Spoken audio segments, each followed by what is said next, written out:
Hello everyone and welcome to another episode of Ricky Resources. So as you can see, I finally got a haircut and it feels great. I no longer have to worry about getting hair all up in my face. Speaking of how you look, today I'm going to talk to you guys about presentations and public speaking. If you're in university, you've probably had to do a presentation every now and then. And it's something you've always kind of dreaded. And with good reason. I mean, it's not exactly fun to stand in front of a bunch of people and talk. But it doesn't have to be hard or boring. Now, before you say, yes, is the guy in front of the camera that could just edit stuff whenever he makes a mistake, let me just say that when I was in university, I had my fair share of presentations. For example, I had a mock assessment center that lasted 5 hours and I was being evaluated the whole time. So think about that next time you say you have it rough. That, and I took a small course in professional presentations, so I know what I'm talking about. Anyways, let's get right to it. The simplest way to make it easier for you to present something is to memorize it. Whatever it is you're presenting, write down a script with what you want to say and then read it over and over and over and over again. I think most people's fear of public speaking, at least when you're doing presentations, comes from the fact that you're afraid of forgetting something important. When you take fear out of the equation, you'll be much more relaxed and you can deliver your presentation with composure.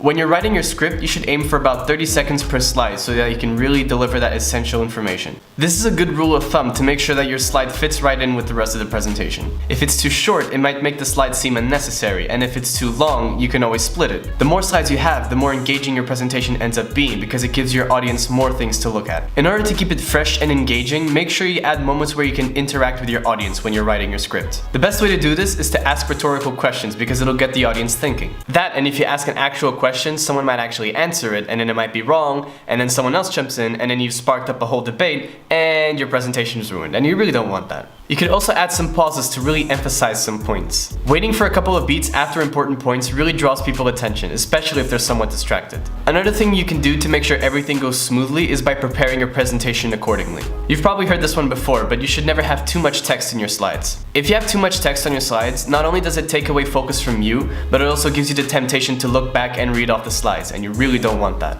Your slides must mainly consist of pictures or graphs, and if you must include text, don't have full sentences. Always use bullet points. And make sure the text is big and readable, so make it at least 22 size font. Also, keep the slides as simple as possible in terms of layout and color scheme. If you're ever stuck on how you should do something, just keep it simple. That's like basic rule. And notice how I only talk about slide. That's because the only thing you should be using is PowerPoint. If you think you're being unique by using Prezi, let me just stop you right there and say you're not. I mean, let's face it, it's just not as practical and honestly, kinda lame. So these are some of the things that you can do before your presentation. But what about during your presentation? What can you do to make sure that everything goes smoothly? Well, number one, stay calm. I mean, come on, you've practiced over and over again. You know that presentation backwards and forwards, so unless something really unexpected happens, you're fine. Some people will say that you should worry about what you wear. I would say wear something formal enough. Obviously, don't go over the top. Stick to 1 or 2 colors, basically anything that's easy on the eyes. Now, one thing you definitely have to worry about is your posture. Now, if you stand like this, no one's gonna be convinced that you know what you're talking about. Then again, you don't have to look like Superman and do this.